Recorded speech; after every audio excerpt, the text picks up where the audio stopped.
Hey, ChatGPT, I need to understand something deeply troubling to me.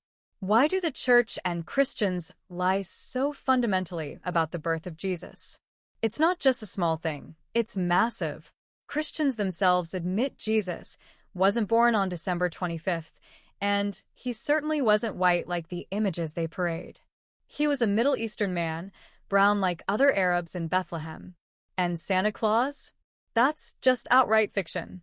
Where in any Bible, any religious book, is it mentioned that Jesus was born in December, or that he was white, or that Santa Claus exists? Hey everyone, it's Cleophee again from Cleophee Podcast. Thanks for joining us today. We've noticed that our largest audience comes from India, so we've decided to offer the podcast in Hindi and Urdu. It's not about dubbing audio. Actually, it is a separate podcast in the Urdu and Hindi languages. You can find the link in the video description. We'd love to hear your thoughts. Now, let's move to the next segment, which is a deep dive with Jack and Wilson. And please hit like and subscribe if you want to help us spread the word around the globe. Hey, Jack and Wilson, it's all yours. Welcome back to the deep dive. So today we are wrestling with a really fascinating challenge that you shared with us in the source material. Yeah, this is not your typical holiday discussion. Not at all. It's more of a historical, even a theological interrogation of Christmas. And the core question from the sources, which, I mean, it doesn't pull any punches, is this. Why do so many foundational Christmas practices, the day we celebrate it, the image we use, the icons we've made, why do they diverge so profoundly from historical or biblical fact? It's a great question. It gets right to that nerve of, authenticity versus tradition. And that's our mission today, really. Right. We're here to be objective guides. We aren't trying to dismantle the holiday. The goal is to unpack where historical silence, religious tradition, and cultural adaptation all meet, and sometimes clash. By the end, you'll really get the nuance between what some might call a lie and what others would define as symbolic tradition. That distinction symbol versus lie, that's everything. And the sources laid out three main areas, so we'll just use those as our structure. We've got the date, the imagery of the central figure, and then the evolution of the big secular icon. Let's jump into the biggest one first. I think it's probably the most widely known point of contention. The date, December 25th. The first source is blunt about this. The historical reality is that the Bible is completely silent on the exact day, or even the season, of the Nativity. Completely. There is just zero historical or scriptural evidence for it. So if it didn't happen on December 25th, how on earth did that date become so universal? Okay, so that's the starting line for the analysis. Yeah. And the first aha moment here is understanding the context. We're talking about the early church in the Roman Empire, centuries after the fact. Right. The date was never meant to be a historical marker. It was established as a liturgical commemoration. Or commemoration, but why choose the absolute dead of winter? I mean, that seems like an odd choice if you're just picking a random day to remember something. But it wasn't random at all. It was deeply strategic. Right. By the 4th century, Christianity was going from, a persecuted sect to the state religion. Okay. So the church leaders had to deal with the cultural reality of the Roman world. And that world was just dominated by winter solstice celebrations. So they were basically mapping their new holiday onto existing ones. What were they trying to supplant or sanctify? A few really popular ones. The two big ones were Saturnalia. That's where you get some of the feasting and gift-giving vibes. And, more importantly, the Festival of the Unconquered Sun, Sol Invictus. Sol Invictus. That was celebrated right around December 25th. Exactly. And that's where the power is, isn't it? The whole theme of the returning light after the darkest day of the year. Right. The early church essentially said, okay, if you are already celebrating the return of the sun, we will now dedicate this day to the true light of the world, Christ. It was this brilliant symbolic move. So December 25th becomes a symbol for light over darkness. Precisely. It's about the theological truth of the incarnation, not a birthday. But that makes the adoption sound purely pragmatic, like a simple cultural takeover. Well, yeah. But I have read that some historians suggest something else. Do the sources mention the calculatio theory? They do, and that's a great point because it shows the complexity here. The calculatio hypothesis suggests that some early Christians picked December 25th, not because of pagan festivals, but because of their own internal logic. Which was what? They believe that Jesus was conceived on March 25th, the same day they believed he was crucified. Okay. Add 9 months to March 25th, and where do you land? December 25th. So it was based on a kind of theological symmetry, not just, competing with other festivals? Exactly. It shows there were these complex theological reasons, too, not just reactionary anti-pagan moves. But the takeaway for you is the same either way. Right. Whether it's by calculation or by cultural mapping, the date is a product of tradition and theology.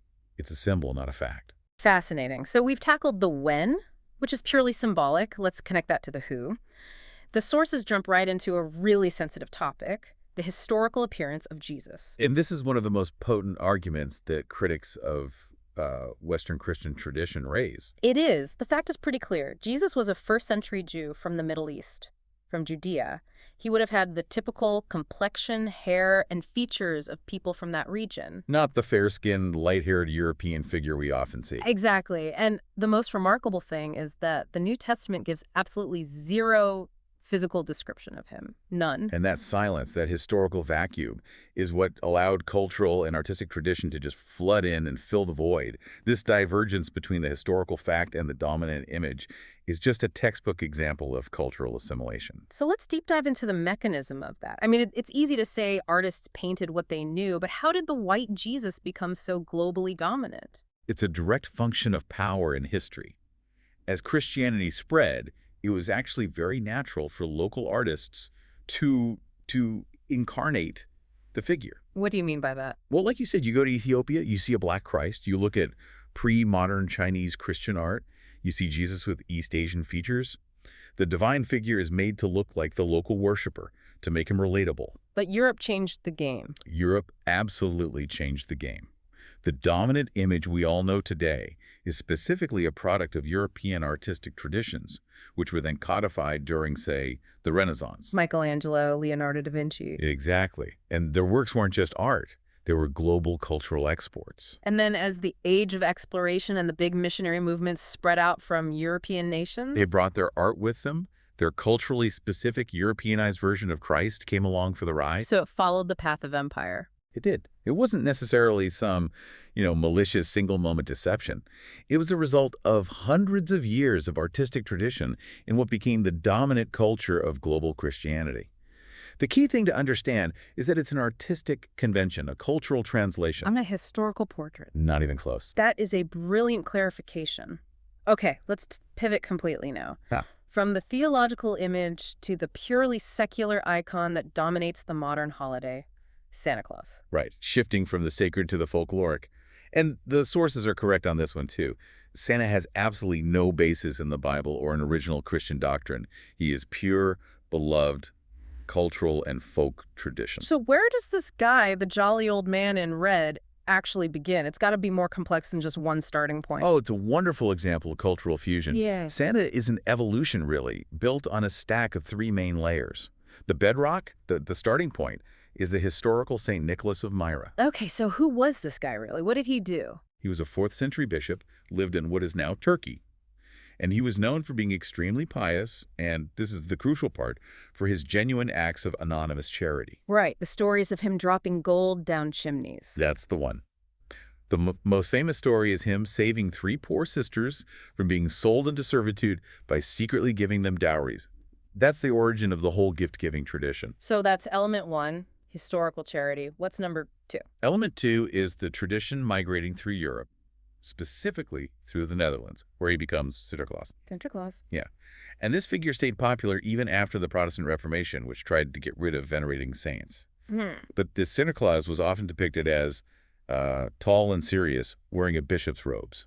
Not the Santa we know. Not yet. So the third element, this is what makes him modern Santa. And this all happened in the U.S., right? Correct. The final transformation is 19th century America. It's a blend of Dutch tradition meeting American storytelling and marketing.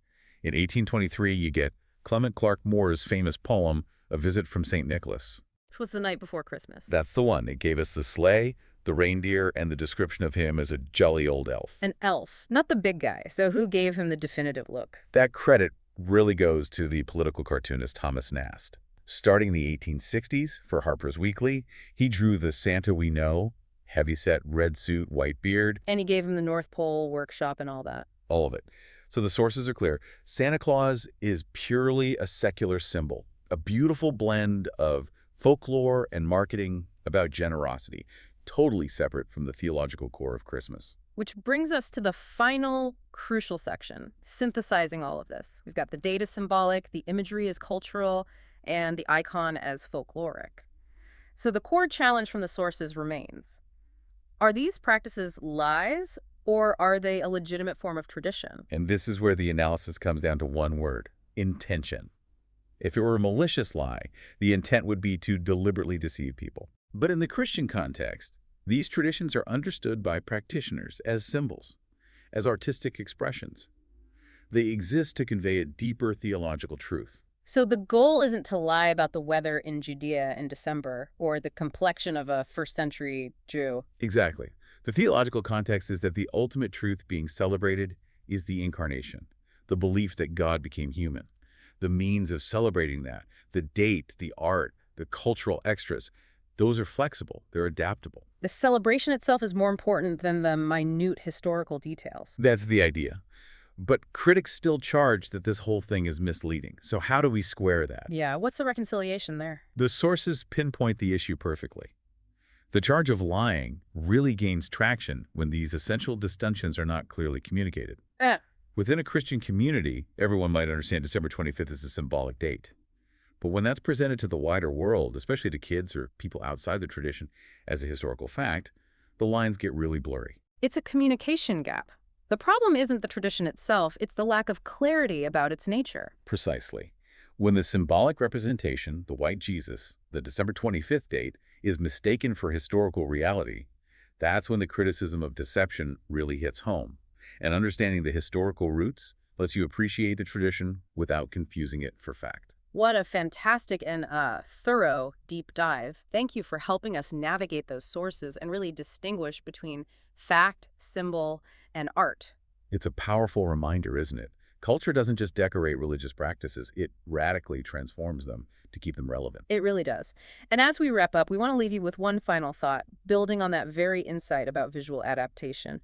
We learned that the dominant Western depiction of Jesus came from centuries of cultural assimilation. With European artists making the figure relatable in their own context. Right. So if culture has that much power to transform historical figures to suit the needs of a local population, and we see this pattern again and again, then what stands out to you about other religious or cultural figures whose depictions or stories or even celebration dates have been adapted by local populations? and how does that adaptation affect their original core meaning? It's a question that goes way beyond Christmas. Something to think about. Absolutely. Thank you for sharing your source material with us and for joining us on the deep dive. We'll catch you next time.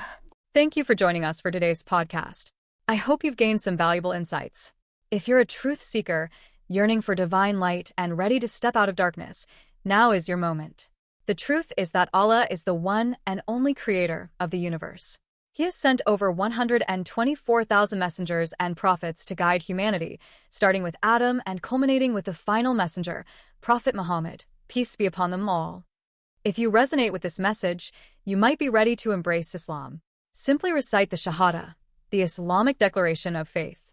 For further support, feel free to join our WhatsApp group. You can send us a private message there. The link is in the video description. Don't wait until it's too late. We look forward to connecting with you soon.